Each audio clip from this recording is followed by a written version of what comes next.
Hey, I'm here for another video and I'm going to talk about contentment. Let us first try to understand contentment by defining the opposite of it, which is discontentment. For me, discontentment is when you focus on the things that you don't have. Discontentment varies from a person to another person. You can be discontent by the way you live, where you are at right now, with the things that you have. The reason why I want to tackle on this topic is because a lot of people also struggle with discontentment in life. And I think it would really make a big difference if we really learn how to be content or be satisfied in the Lord. So I want to share with you some practical things that I've learned in the process of putting my satisfaction in the Lord. Para mas madali maalala natin yung mga things na to, I summed it up in 3 T's. So the first T is think, the second is think, and the third is transform. The first is think. Think about things that you have. In other words, count your blessings. There are just so many good things in life, but we fail to remember them. Isipin mo yung mga struggles na meron ang mga tao na wala sa'yo. Sometimes I have people telling me, oh, you don't understand my struggle because you're not fat like me. Well, hindi man ako mataba, but I struggle with being thin. I tried exercising so I can eat more. Pero ang hirap pa rin kumain ng more than what you're capable of eating. Others might say, easy for you to say to be content when you have everything in life. May kotse ka, may parents ka na well off, you have this, you have that. I might not struggle financially as much, but I struggle a lot in different areas of my life. I struggle with my looks, my health, my emotions, other relationships. Before, I was actually quite offended when people judge me because of my family background. Siguro, nakukuha mo na lahat ng gusto mo kasi you have parents who are well off eh. Hindi ka naman nagsastruggle sa support mo kasi yung parents mo, binibigyan ka ng pera. Hindi ba pwedeng nag-work hard din naman ako? I don't even ask money from my parents. They just give me. If you know me, I'm one of the cheapest persons out there. 98% of my clothes are hand-me-downs and gifts. I haven't bought clothes in years. Almost all of my stuff have been given to me, including this phone that I'm using to take this video. Yung mga bagay na meron ako ngayon, these are things that God has just been so good that He has blessed me. My point is, your struggle may not be the same struggle I and others have, but we all struggle. We all have our own battles. We all don't have it all together in life. So let's stop comparing, shall we? Instead of comparing, celebrate yourself. Celebrate the things that you do have. If you're so used to comparing and you're going to compare anyway, just think about how you are more blessed than others. You have a place to sleep at night while others live on the streets. You have something to eat with rice when others can't even afford rice. Life may not be fair for you, but life is not fair for everybody. Second is think. Thank God for something that you're not satisfied with. One way to counter that lie in your head, saying you have to have this, you have to have that, is to thank God for something that you lack. It may not make sense, bakit ako mag-thank you kay God sa something na wala ako? But when you actually start to thank God for the things that you're not thankful for, it's going to give you a new perspective about those things that you weren't thankful for. For example, di ba ako, hindi ako satisfied sa physical appearance ko. But when I start to thank God na buti na lang hindi ako masyadong maganda, buti na lang hindi ako head turner. Kasi paano kung head turner ako, baka maraming manligaw sa akin, di mahihirapan ako mag-choose. Wala akong problema sa mga manliligaw. On a serious note, I know that if someone's going to pursue me one day, he will be drawn to my character or my inner beauty. If guys fall in love with physical appearance, tas nag-fade away na yung physical appearance na yun, I wouldn't be so sure if this guy will love me if I'm not pretty anymore. So I'm thankful that hindi ako sobrang artista level ng kagandahan. Which is, yun nga yung danger doon. Titingnan mo naman yung mga life ng mga artista kahit lahat nasa kanila na sobrang famous na pero some are still depressed. They have to constantly get the approval of people. When I was a missionary, I was so frustrated with the results that I had. Masyado akong nag-expect na dapat by now I have this many people I'm handling kasi feeling ko na pag ganito karami yung meron ako, I'm worth being a missionary.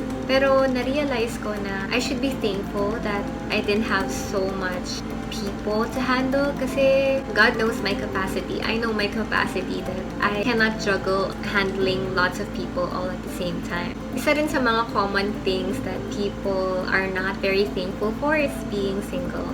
Before, meron din akong mga thoughts na pag single ka, hindi ka ganun ka-valuable kasi wala kang significant someone. But as I look at the bright side, blessing din pala maging single. Kasi pag single ka, you have so much time for yourself. You can do whatever you want to do without being accountable to another person. I don't really know why people put their satisfaction, how many suitors or boyfriends they've had, but I think magiging blessing talaga sa asawa mo kung nalaman nilang ikaw yung first and last. Yung worth mo naman, hindi naman dahil sa you're pretty or because you have so many things in life. Your worth is in Jesus Christ.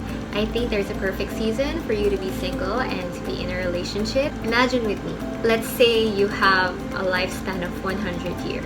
You want to get married by the age of 30. So that means you will be single for 30 years of your life. You will be with a person for the rest of your life. Kaya kapag masyado kang in a hurry to enter into a relationship, sayang naman yung precious time mo to be single. When you're single, you have more undivided devotion or attention with God. You have more time to prepare yourself for marriage and develop your skills, hone your craft. God may not be calling you to be married at this time or be in a relationship, have a boyfriend or girlfriend, but don't waste this precious time that you're single. Enjoy it! Tapos yung mga masyado namang mayayaman, they become boastful, they become arrogant, kasi they think that they can buy everything in life with money. It may seem like a crazy idea to think up with something that you don't have, but when you start looking at it, you're going to realize that, oh wow, I am blessed that I don't have it. Kasi if I did have this, I might end up being like this. Third or last one is transform. Change for the better. Renew your mind. Reprogram your brain and tell yourself, none of the things in this world will satisfy me. The more you are satisfied with the things that you get, the tendency isn't you'll keep wanting more.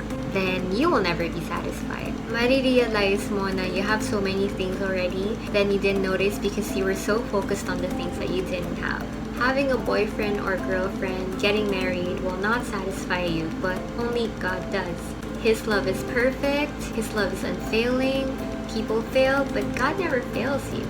Success and financial stability will not satisfy you or make you feel secure. Only God does. Kahit maubos yung pera mo dyan, when you put your security and your satisfaction in God, He will always provide for you. Being famous, having many likes on Facebook, Instagram, and so on will not satisfy you, but only God does. Would you rather want to get the likes of millions of people who doesn't even know you, who doesn't even feed you, who doesn't even supply your needs, rather than being liked by your creator, your maker, who provides for you, who gives you everything that you need? Remember, God gives and takes away. If you start putting your contentment in the things of this world, you might end up being devastated and miserable in life because nothing in this world will last. Everything will fade, but it's only God who remains. It's really not wrong to desire things. At the same time, it's also okay to say that it's okay if I don't have these things. Kasi these things will not complete me anyway. I can pray about it, trust God that He will give me what I just need. Being content is the secret to how I will have a much happier life. It's okay if you don't have everything you want in life. Eh, magiging perfect na mabuhay mo kapag lahat ng mga gusto mo nasa'yo na. I think we'll never reach that point in our life where ideal lahat. Lahat ng mga gusto natin, nakamit na natin. For you to start enjoying life, it's when you just be satisfied and be content with the things that you have. Of course, it will take time for us to be content in the Lord. And I think that we can't do it in our own strength. It says in Philippians 3:13, "For it is God who works in you to will and to act in order to fulfill His good purpose." I believe that it will be pleasing to God if you will really put your contentment in Him. If it is His will for you, then He is the one who will enable you to do that. And how can we continue to get that power that comes from Him? Our walk with God, our time with Him is very crucial. If we would want to keep on being content, The secret is to always spend time with God and His Word, to read His Word, meditate on His words day and night. You'll recall back when I was a new Christian, I really found contentment in the Lord when my relationship with Him was so intimate. Kasi I was not hungry for the things of this world anymore, but because I was so content with the love that He has been giving me. I hope, just like Paul, we can say, not that I am speaking of being in need, for I have learned in whatever situation I am to be content. I know how to be brought low, and I know how to abound. In any and every circumstance, I have learned the secret of facing plenty and hunger, abundance and need. I can do all things through Him who strengthens me. The road to contentment is not an easy road, but we can be sure that if we are clinging onto the Lord tightly, we can do all things through Christ who strengthens us.